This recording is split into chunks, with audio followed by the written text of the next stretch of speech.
Kaya mong gamitin ang BioAgronica BioOptimax para makontrol ang stem borer at lipis-lipis sa palayan. Heto ang mga detalye tungkol sa produktong ito.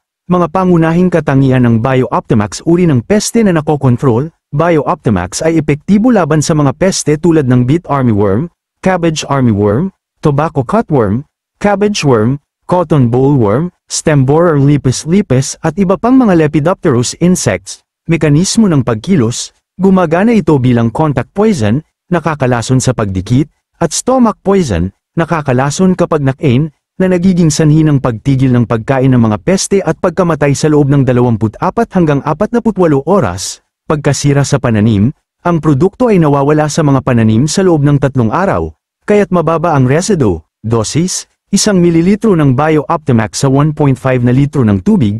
Para sa 16 na litro knapsack sprayer, gumamit ng 10 ml ng BioOptimax.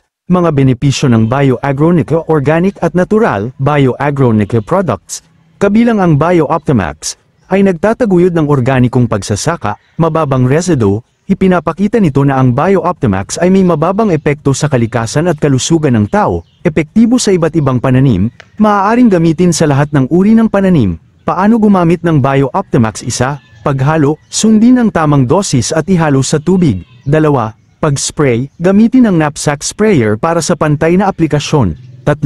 Mga pag-iingat: hugasan ang kamay pagkatapos gamitin, itago sa tuyong lugar, at iwasan ang direktang sikat ng araw. Sana makatulong ang impormasyong ito sa pagkontrol ng stem borer at lipis-lipis sa iyong palayan. Gusto mo bang malaman pa ang mga karagdagang detalye o may iba kang tanong?